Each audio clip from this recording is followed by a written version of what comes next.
अस्सलामु अलैकुम दोस्तों, कैसे हो? उम्मीद है कि सब खैरियत से होंगे। अल्लाह आप लोगों को ऐसे ही खुश रखें। आज मेरे लिए बड़ी खुशी का दिन है कि आज मेरी बात कर्नाटक की शेरनी जिसे कहा जा रहा है, बल्कि कहा जाता रहेगा, जिसके चर्चे आजकल हर खास व आम की जबान पर है, जिसके दिलेरी के, जिसके हौसले के, जिसकी हिम्मत के चर्चे हर एक की जबान पर आज हो रहे हैं और पिछले कई दिनों से हो रहे हैं। आप समझ गए होंगे, हाँ बिल्कुल सही, वही बेटी मुस्कान से आज मेरी बात हुई, वीडियो कॉल पर बात हुई। और मेरी खुशी में इजाफा उस वक्त हुआ जब मुस्कान ने मुझसे यूं कहा, मैंने उससे ऐसे ही पूछा कि आप मुझे जानते हैं? कहने लगी क्यों नहीं, बल्कि मैं आपको जानती नहीं, मैं आपकी फॉलोवर हूं और सब्सक्राइबर भी हूं। मैं आपकी वीडियोस हमेशा देखती हूं और लाइक भी करती हूं, मुझे बहुत कुछ सीखने को मिलता है। और यही बात मुस्कान के वालिद ने भी मुझसे कही। लेकिन मैं एक दुख के साथ ही बात कह रहा हूं। असल में हमारा तय ऐसा हुआ था, जो हमारे बीच में थे, जिसकी तफसील मैं आपको बता रहा हूं। जो मीडिएटर थे उन्होंने मुझसे कहा था कि मैं आपकी बात वीडियो कॉल पर मुस्कान से करा रहा हूं। तो मुझे लगा नॉर्मल कॉल आएगा या व्हाट्सएप पर कॉल आएगा, तो मैंने उसके रिकॉर्डिंग का सारा इंतजाम कर लिया था। लेकिन पता नहीं उन्होंने अचानक मैसेज किया कि मैं आपको इंस्टाग्राम पर वीडियो कॉल कर रहा हूं। अब इंस्टाग्राम मैं तो जल्दी से गया और मैंने कॉल रिसीव कर लिया, क्योंकि उन्होंने कहा कि मैं 2-4 बार आपको कॉल कर चुका हूं और आप वहां उठा नहीं रहे। मैंने कहा आपने कब कहा मुझे कि मैं इंस्टाग्राम पर वीडियो कॉल कर रहा हूं? बहरहाल उन्होंने इंस्टाग्राम पर वीडियो कॉल किया, तो मैंने रिकॉर्डिंग का बटन तो दबा दिया था। लेकिन अफसोस ये हुआ, बाद में मुझे अफसोस ये हुआ, बात तो बहुत अच्छी हुई, लेकिन अफसोस बाद में ये हुआ कि वो इंस्टाग्राम का वीडियो रिकॉर्ड तो हो गया, लेकिन आवाज रिकॉर्ड नहीं हुई। मुझे बड़ा दुख हुआ, अच्छा नहीं लगा। तो मैं आपको पहले बता दूं कि मैं आपको बताऊंगा कि हमारी बात क्या हुई। अल्हम्दुलिल्लाह आप लोग मुझ पर इत्मीनान रखते हैं, मुझ पर भरोसा करते हैं, तो मैं आपको बताऊंगा कि हमारी क्या क्या बातें हुई। लेकिन बात कैसे हुई मैं आपको पहले बताना चाहता हूं। हुआ यूं कि मैसूर की एक लड़की है जिसका नाम रिफा तस्कीन है। इतनी टैलेंटेड बच्ची है ये, इसने 7 साल की उम्र में ही, सिर्फ 7 साल की उम्र में लड़की ने, कि हमारी मुलाकात उससे मैसूर के सफर के दौरान हुई थी। उसकी पूरी फैमिली से मेरी मुलाकात हुई थी, मैंने उसके साथ वीडियो भी बनाया था। वो बच्ची इतनी टैलेंटेड है, इतनी होशियार है कि उसने सिर्फ 7 साल की उम्र में हर गाड़ी चलाने का रिकॉर्ड कायम किया। चाहे 2 व्हीलर हो, 4 व्हीलर हो, 3 व्हीलर हो, चाहे कार हो, यहां तक के ट्रक भी। वो भी ट्रक सिर्फ वो 6 टायर वाली नहीं, बल्कि जो बड़ी आती है ना कंटेनर टाइप, वो तक उसने चलाई है और उसका रिकॉर्ड कायम किया है। और मैं आपको एक ताज्जुब की बात उसके बारे में और बता दूं कि 7 साल की उम्र में एयरक्राफ्ट यानी प्लेन चलाने का भी रिकॉर्ड उसने कायम किया था। अल्हम्दुलिल्लाह, इतनी टैलेंटेड बच्ची है। बड़े बड़े सियासतदानों के साथ, बड़े बड़े स्टार के साथ, चाहे वो राहुल गांधी हो, सोनिया गांधी हो, सबसे उसने मुलाकात की। मैं बाजू में फोटो भी शेयर कर दूंगा। बड़े बड़े लोगों ने उसको एजाज दिया, उसको इनामात दिए और बड़ा उसका मतलब चर्चे हैं हर जगह पर। उसका इंस्टाग्राम अकाउंट भी है, मैं नीचे डिस्क्रिप्शन में उसका आईडी दे दूंगा, आप जाकर उसका अकाउंट चेक कर सकते हैं माशाल्लाह। तो उसके वालिद साहब ने मुझसे कहा कि हम सिर्फ आपके लिए, मेरी ख्वाहिश ऐसी हुई कि मैं आपसे उसकी बात कराऊं, तो सिर्फ आपसे बात कराने के लिए मैं उसके पास जा रहा हूं। तो वो गए वहां पर। अब हुआ ये कि मैं समझ रहा था कि व्हाट्सएप पर नॉर्मल कॉल, वीडियो कॉल आएगा, मैं बात करूंगा, लेकिन उन्होंने इंस्टाग्राम पर करने की वजह से आवाज रिकॉर्ड नहीं हो पाई। लेकिन हमारी बातचीत के बाद ये बात हुई कि हम जल्दी ही मुस्कान से मिलने वाले हैं और लाइव हम इंटरव्यू लेंगे और आपके सामने पेश करेंगे।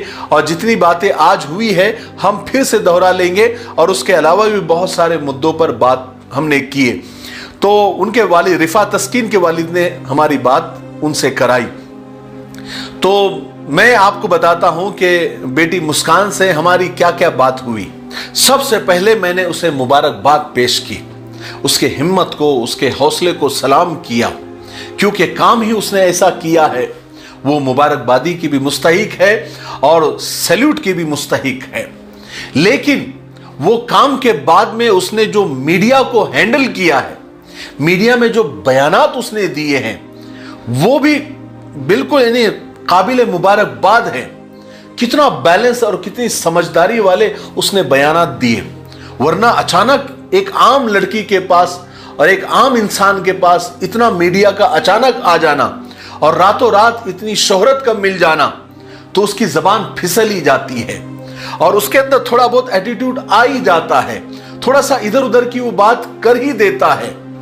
लेकिन बेटी मुस्कान ने जो मीडिया को संभाला और जिस तरह से उसने बयानात दिए, बल्कि मैंने बहुत सारे चैनल पर उसके इंटरव्यूज देखे, उसने बार बार ये अपील की कि ये मुद्दा हिंदू मुस्लिम का न बनाए, बल्कि मैं सिर्फ अपने अधिकार के लिए, अपने हक के लिए लड़ रही हूं जो भारत के आईन ने और दस्तूर ने मुझे दिए हैं। मैं सिर्फ ये लड़ाई उसकी है, मैं सिर्फ उसके लिए लड़ रही हूं। यहां तक मुस्कान ने कहा अपने इंटरव्यूज में कि मेरा कॉलेज मेरे साथ है, मेरे टीचर, मेरे प्रिंसिपल मेरे साथ है और उन सब ने मिलकर मुझे इत्मीनान दिलाया, मुझे प्रोटेक्ट किया और कहा कि तुम टेंशन मत लो, ये सब बहुत जल्दी सॉर्ट आउट हो जाएगा, बहुत जल्दी हल हो जाएगा। और ये भी कहा कि ये कुछ ही लोग हैं जिन्होंने माहौल खराब करने की कोशिश की और जिनके बहकावे में कॉलेज के कुछ स्टूडेंट भी आ गए थे। लेकिन मुझे भारत की अदालत पर, संविधान पर पूरा यकीन है कि फैसला हमारे ही हक में आएगा। हालांकि मीडिया ने जानबूझकर कुछ ऐसे सवालात किए जिससे मुस्कान कुछ ऐसा बोल दे कि उन्हें मसाला मिल जाए और फिर वो जाकर अपने स्टूडियो में माहौल को खराब करे। लेकिन सलाम हो मुस्कान को, इतनी कम उम्र होने के बावजूद इतनी मैच्योरिटी, इतना बैलेंस बताया, हर बात जैसे तोल तोल कर बोल रही हो, माशाअल्लाह। मैंने मुस्कान के वालिद को भी बहुत मुबारकबादी पेश की और मैंने कहा कि आप इतने काबिल और निडर बेटी के बाप हैं तो आप मुबारकबादी के मुस्तहिक हैं। आपने खूब अपनी बेटी की तरबियत की है। अपनी बेटी मुस्कान और वो उनके वालिद भी अपनी बेटी पर बहुत फख्र कर रहे थे और करना भी चाहिए था। हर बेटी का बाप बादशाह नहीं होता, लेकिन हर बाप के लिए बेटी शहजादी जरूर होती है। मैं सबसे कहना चाहता हूं कि बेटियों को बोझ न समझो, अपनी सोच को बदलो। आजकल बेटियां भी बाप का सहारा बन रही है, बाप के लिए फख्र का सबब बन रही है। अपनी बेटियों को पर्दे के एहतमाम के साथ पढ़ाओ, आगे तक पढ़ाओ, पूरा पढ़ाओ, सिर्फ 10वीं 12वीं नहीं, बल्कि पर्दे के एहतमाम के साथ, दीनदारी के साथ उसे डॉक्टर भी बनाओ, उसे इंजीनियर भी बनाओ, उसे वकील भी बनाओ, उसे IAS IPS भी बनाओ, लेकिन दीनदारी और पर्दे के एहतमाम के साथ। और कोशिश करो, सबसे बड़ी बात, अपने तालीमी इदारे बनाओ, अपने कॉलेजेस बनाओ, अपने स्कूल्स कायम करो, अपने हॉस्पिटल्स कायम करो, जहां पर किसी भी किस्म का इस तरह का भेदभाव ना हो, हर मजहब वाले के लिए। और हर जैसे यानी हमारी तालीम है, जो इस्लाम ने हमको सिखाया है कि भेदभाव से दूर रहना है। अगर फायदा हो तो फिर सबका हो, नफा हो तो फिर सबका हो, चाहे वो किसी भी धर्म से ताल्लुक रखता हो, किसी भी मजहब से ताल्लुक रखता हो, सबके लिए बाहें खुली रखो। अपने तालीमी इदारे होंगे तो हम ये सब कुछ कर सकते हैं। आपको क्या लगता है कि मुसलमानों के पास पैसा कम है? बिल्कुल भी नहीं, बहुत पैसा है मुसलमानों के पास। अगर मुसलमानों का पैसा देखना है तो उनकी शादियां जाकर देख लो, उनके वलीमे जाकर देख लो, उनकी बर्थडे पार्टियां जाकर देख लो, आपको पता चलेगा कि कितना पैसा है। पैसा कमाना भरपूर आ गया, बस पैसे का इस्तेमाल नहीं आया। हमें पैसे का इस्तेमाल अब वक्त आ गया है कि कॉलेज बनाने के लिए भी करना चाहिए, स्कूल बनाने के लिए भी करना चाहिए, तालीमी इदारे कायम करना चाहिए, हॉस्पिटल्स कायम करने चाहिए। इसकी भी बेहद और सख्त ज़रूरत है। ठीक है, मुझे उम्मीद है कि आज की बातों से मुझे तो बेहद खुशी हुई। मैंने कहा कि मैं भी जो कुछ हुआ आपके साथ शेयर कर दूं, तो मैंने शेयर कर दिया। मुझे उम्मीद है कि आज की बातों से भी हम सबको बहुत कुछ सीखने को मिला होगा। तब तक मेरे लिए, पूरी उम्मत के लिए, पूरी इंसानियत, पूरी मानवता के लिए और हमारे प्यारे मुल्क भारत के लिए और यहाँ की अमन शांति के लिए, तरक्की उन्नति के लिए खूब दुआएं करते रहे। अस्सलामु अलैकुम व रहमतुल्लाहि व बरकातुहू। प्यारे भाइयों, अल्हम्दुलिल्लाह अरीबा टूरिज्म का पहला ग्रुप उम्रा कर इंडिया वापस लौट चुका है। तो जो लोग उम्रा जाना चाहते हैं ग्रुप और इंडिविजुअल शक्ल में, आप हमसे कांटेक्ट कर सकते हैं। 15 फरवरी को शबे मेराज का ग्रुप इंशाल्लाह अरीबा का रवाना हो रहा है। आप अगर उम्रा जाना चाहते हो, हमारे इन नंबरात पर कांटेक्ट करें, हम आपको उम्रे की पूरी डिटेल और मालूमात देंगे। अस्सलामु अलैकुम व रहमतुल्लाहि व बरकातुहू। आसान दीन चैनल को ज़रूर विज़िट और सब्सक्राइब करें। लिंक डिस्क्रिप्शन में मौजूद है। इसमें आपको बहुत सारे मसाइल, फ़दाइल, वज़ाइफ और दीन की बेसिक और बुनियादी मालूमात मिलेगी। और आप जो सवालात भेजेंगे संडे कमेंट बॉक्स के नाम से, हम उसको पिक करके आपके जवाबात आपकी खिदमत में पहुंचाएंगे। आप ज़रूर विज़िट करें।